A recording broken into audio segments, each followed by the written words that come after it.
अस्सलाम वालेकुम सर। जी भाई साहब। मेरा नाम हुज़ैफ़ा नासिर है। सर एक तो आरटीएस के जो है सेट पे आपको देख के सर बहुत ज़्यादा हमें खुशी ऊंचा हुई। बोलो, ऊंचा। सर मैनू कह रहे हो आरटीएस के इस सेट पे देख के हमें जो है बहुत खुशी हुई आपको। और एक तो बिल्कुल जैसे भाई ने बताया कि बिल्कुल एक अलग खलीलुर रहमान जो है हमें देखने को वैसे मिले। खलील रहमान का मतलब की है? सर वो एक जो है नहीं, मीडिया पे बताया वो जाता है क्या कि होता है बहुत मैं ज़्यादा। आपको बताता हूँ, पहले आप समझ लीजिए। ये आदमी अगर बैठ के मुझे दलील से बात करेगा ना, और अगर इसकी दलील अच्छी हुई, एक तो मैं मान लूंगा, फिर मैं जिक्र करूंगा कि एक जगह रेहान तारिक ने एक मुझे बड़ी सुपरलेटिव किस्म की दलील दी और वो ये थी, और वो मैं मान गया। अगर कोई मुझे खामखा पंगा करने की कोशिश करेगा, इंस्टिगेट करेगा, तो भैया मेरा असली नाम शाहबाग में था खीला फिर मैं खीला शाहबाग हुई। हाँ, ये फर्क सिर्फ। when I'm such a cool guy, a good company, my friends love my company, लतीफ़े सुनाने वाला, हंसने खेलने वाला, लेकिन देर आर सर्टन थिंग्स वहाँ पे मैं बड़ा पक्का हूँ।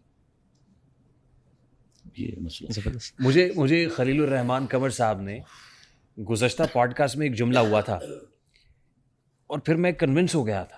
कहते हैं कि अगर मोहब्बत अब नहीं होगी, ये कुछ दिन बाद में होगी, गुजर जाएंगे जब ये दिन तो इनकी याद में होगी। खलीलुर रहमान कमर चला जाएगा तो पता चलेगा कि कौन चला गया।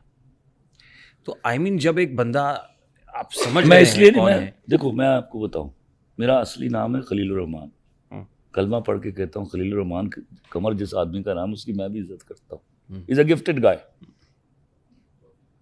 मुझे परवरदिगार ने नवाजा हुआ है। मैं खुदा की कसम कलमा पढ़ पढ़ कह चुका, मैं राइटर नहीं हूं, मैं मुंशी हूं उसका। वो देता है, मेरी जिम्मेदारी कागज पेन लेके उसको लिख देना। और मैं तो शुरू शुरू में ड्रामे चलते थे, खुदा की कसम मैं हंसा करता था। मेरी बीवी ने एक दिन पूछ लिया हंसते क्यों? मैंने कहा देख काम किसी का ना किसी का चल रहे। तो ये आप व्हेन समबडी इज गिफ्टेड, तो वो उसकी मेहरबानी है। वो वो क्या अल्लाह समद है ना, वो बेशक। तो उसने मुझे चुन लिया। अब मैं जो लिखता हूँ उसकी देन है, ਉਹਦੇ ਨਾਲ ਤੁਸੀਂ लड़ नहीं सकते। मैं ਤੁਹਾਨੂੰ सीधी गल दसा। सर आपसे छोटा सा सवाल ये था जी कि बेटे। सर आप बता रहे हैं कि बाय डिज़ाइन जो है हमारे जो फैमिली सिस्टम है उसे तबाह किया जा रहा है। या हमारी जो बहुत अच्छा जुमला इस्तेमाल किया तुमने। मॉरल वैल्यूज़ जो हैं उनको जो हाँ, है बिल्कुल तबाह किया जा रहा या है। तो सर आप इसका जो है जिस तरह मुख्तलिफ़ लोग साहिल अदीम साहब, मुफ्ती तारिक मसूद साहब, मुख्तलिफ़ लोग जो है मुख्तलिफ़ राय देते हैं कि इसको सही कैसे किया जाए, इसका हल क्या है, मुख्तसर सा बिल्कुल, कि लोगों को समझ आ जाए कि जो है खलीलुर रहमान साहब की, सर खलीलुर रहमान साहब की जो नज़र में इसका हल क्या है, बिल्कुल मुख्तसर सा।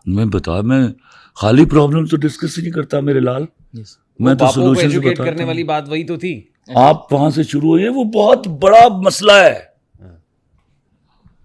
आपको खुदा के वास्ते ये समझ क्यों नहीं आती, कितनी लड़कियां जो हैं अपने 50-55 साल की जिंदगी आप जाया कर देते हैं एक अनचाहे मर्द के पास भेजकर उसको। और आप पर तो कहर नाजिल होगा इस बात के ऊपर। ये पहला सबसे बड़ा सोल्यूशन है। उसके बाद मैंने अर्ज किया फिर वो खुद संभाल लेंगे। समझो, उनको आता है। सोशल सेटअप खुद ही नहीं संभाला है, मर्दों ने नहीं संभाला। Very good. अगला सवाल आगे जी। अस्सलाम वालेकुम सर। सर मेरा नाम मोहम्मद मुज़म्मिल दुरानी है सर। सर मैं आपसे ये पूछना चाहता हूँ कि आपकी ज़िंदगी का वो कौन सा अहम मोड़ या फैसला था जिसने आपको इस मकाम तक पहुँचाया? मत पूछ के हम जब्त के किस राह से गुजरे, ये देख के तुझ पर कोई इल्ज़ाम ना आया। फिर वो मोहसिन नकवी साहब का शेर है। अच्छा, मोहसिन नकवी साहब का शेर है, कुछ मैं ही जानता हूँ जो मुझ पर गुजर गई, कुछ मैं ही जानता हूँ जो मुझ पर गुजर गई, दुनिया तो लुत्फ लेगी मेरे वाक़यात। वाह वाह वाह वाह, बहुत अच्छा है, बहुत अच्छा है। तो ये वाक़या मैं आज एक पॉडकास्ट में सुना आया हूँ, लेकिन चूंकि इतनी दफ़ा मेरे वाक़यात रिपीट हुए हैं, हुआ ये कि आई वॉज अ टॉपर। 9वीं में आके मेरे हालात कुछ बिगड़े। मैं रोज़ाना फिल्म देखता था। मैंने हीरोइन जी के काम को जानता नहीं हूँ, लेकिन मेरा ख्याल है वो इतना ही तड़पता होगा जब पूड़ी नहीं मिलती होगी उसको। तो मैंने वो पूड़ी खरीदी, फिल्म देखी मैंने, मतलब चाहे मैंने अब्बा की जेब में से पैसे निकाले हैं, चाहे मैंने अम्मी के पर्स में से पैसे निकाले हैं। उस जमाने में पीतल और तांबे के बर्तन होते थे, वो भाई ने बेचे अल्लाह के फजल से। वो भी बेचते सर। और किसी दिन अच्छे मूड में हो तो वो तरीका भी बताऊंगा, जैसे मैं उनको नेफे में टोंक के जाया करता था। अब्बा न्यू मी, अब्बा वॉज माई फर्स्ट फैन। उनको पता था बच्चा तबाह हो रहा है। मुझे याद है मेरा बाप एक दिन कुर्सी रख के मेरे पैरों में बैठा, मुझे कहते तुम अल्लाह का वास्ते पढ़ ले, ये मंजर हो चुका था। मेरे दोस्त सारे उम्र में मुझसे बड़े थे, 3-3, 2-2, 2.5 साल।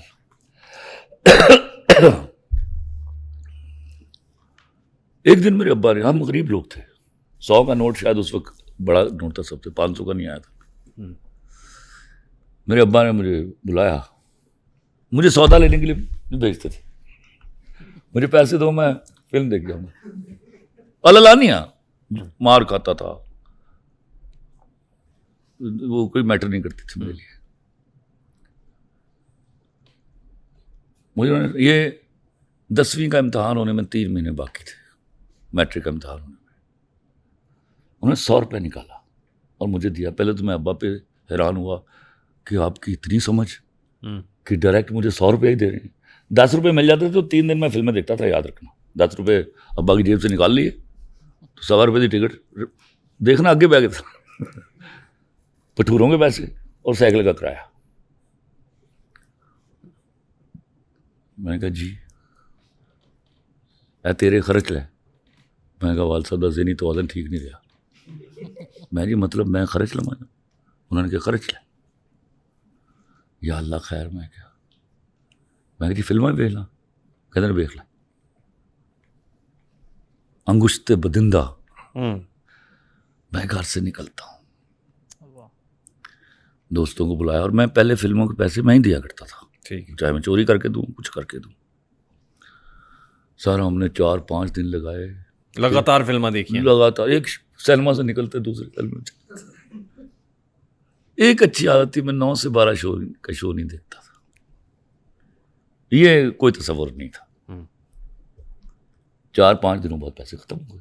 अब्बा ने साथ फरमाया कि जब ये ख़त्म हो तो मेरे पास आना, मैं तुम्हें फिर 100 रुपये दूंगा। क्या बात। तो I was pretty sure no वाला साहब ज़हनी तौर पर फारग हो गए। 100 रुपये ख़त्म हुआ, मैं अब्बा के पास आया, उन्होंने फिर 100 रुपये दिया। मैं फिर देखा अब्बा की तरफ, या अल्लाह खैर। इतना लुत्फ़ो करम नहीं, ज़हनी हालत में परेशान। फिर वो 100 रुपये खर्चा, दोस्तों को फिल्में दिखाई, हाँ। खाया पिया, 5-6 दिन लगे उसको भी ख़त्म होने में। वापस आया, मैंने कहा जी ख़त्म हो गया। अब्बा ने 100 रुपया जेब में से निकाला, देते देते वापस जेब में रख लिया, जेड़े मैंने पैड़े लगे नहीं अब्बा जी उसने। फिर मुझे एक बात कही उन्होंने कि अब तू जा अपने दोस्तों के पास। और हमारे यहाँ कसमों का रिवाज है, हम एक दूसरे के सर पे हाथ रख के कसम खाते और उसके बाद डेफिनेट होते हैं, वो आज तक चल रहा है। उन्होंने कहा मेरे सर पे हाथ रख के कसम खा, मैं जो तुम्हें कहूँगा वो करेगा। मैंने कहा जी करूँगा। अपने दोस्तों को क्या मुझे फिल्म दिखाएं? मैंने कहा अब्बा दिखा देंगे। वो कहते नहीं, तुमने कहना है कि ना अब मैं कोई चीज़ चोरी करूँगा, कोई पांडा, ना अब्बा की जेब में हाथ मारूंगा, ना अम्मी के पर्स में हाथ मारूंगा। अब मेरे अब्बा ने जेब खर्च भी बंद कर दिया है मेरा, तो अब तुम मुझे फिल्में दिखाओ। मुझे बात अब्बा की समझ आ गई। मैं अपनी उम्र से बड़ा बच्चा था, याद रखना। अब जितनी फोर्स के साथ मुझे अब्बा ने कहा, मैंने उसमें दुगनी फोर्स डाली। तो मुझे भी अब ट्रायल पे लेके जाना था उनको। बशीरा फिल्म लगी हुई थी, कंधा डोली नू दे जाए वीर वे। तो मैंने जाके उनको कहा 9-10 बजे। उन्होंने कहा ठीक है, 11:30 बजे चलते। 4:30 बजे शुरू था, उस दिन संडे थी। उन्होंने टरखाना शुरू किया मुझे। अब मैंने उनको कसम खा के बता दिया कि अब मुझे ना मैंने कोई पैसा चोरी करना है, ना मैं भांडा कुछ चोरी करना है, तो ना मैंने जेब खर्च मिलना है। ठीक। तो जेब खर्च में तो खैर फिल्म देख ही नहीं सकते थे हम। टरखाते टकराते उन्होंने कहा 3 से 6 चलते हैं। 3 से 6 वाला काम शुरू। आप याद रखना मेरा नशा टूट रहा है। मतलब 2 दिन 9वें और 10वें मुहर्रम को सिनेमा बंद नहीं होते थे, तो मैं छत पे चढ़ के यजीद को माँ बहन की गालियां देता था इस बात के ऊपर कि तेरी वजह से सारा काम खराब हुआ है। मैं आपको सच्ची बोल रहा हूँ। ठीक। उस वक्त शऊर नहीं था इसका। 5 बज गए, वो लेके ना हम 4 लोग थे, हम चले गए गोल ग्राउंड शाद बाग। उन्होंने गंडेरियाँ मंगवा ली और गंडेरियाँ चूसनी शुरू कर दी। नहीं अभी 3 बजे वाला भी निकल गया। अब आखिरी शो, मेरे लिए आखिरी शो था 6 से 9। 5 बजे वो पहुंच गए हैं, टालते टालते मुझे वहां गंडेरियाँ चूसना शुरू कर दी। तो बाटा की सफ़ेद रंग की चप्पल थी मेरे पास, जो मैंने घास पे उतार के साइड पर रखी हुई थी। 5 बज गए तो मुझे जो टाइम गुजर रहा है मुझे गुस्सा आ रहा है। गुस्सा आते आते को 5:45 बजे मैंने गुस्से में कुछ बोला है, तो एक दोस्त ने मेरी चप्पल उठाई और मेरे मुंह पर मारा या जूता। अच्छा, मैं छोड़कर आने वाला आदमी नहीं, लेकिन उस दिन मैं मुस्कुराया। मेरा दिल करा कि अब्बा का जाके माथा चूमूं। मैंने वो जूती पहनी, वापस आया और उसके बाद कलमा पढ़ के कहता हूँ मैं सिनेमा पता कब गया हूँ, जब मैं अपनी फिल्म बनाने गया था।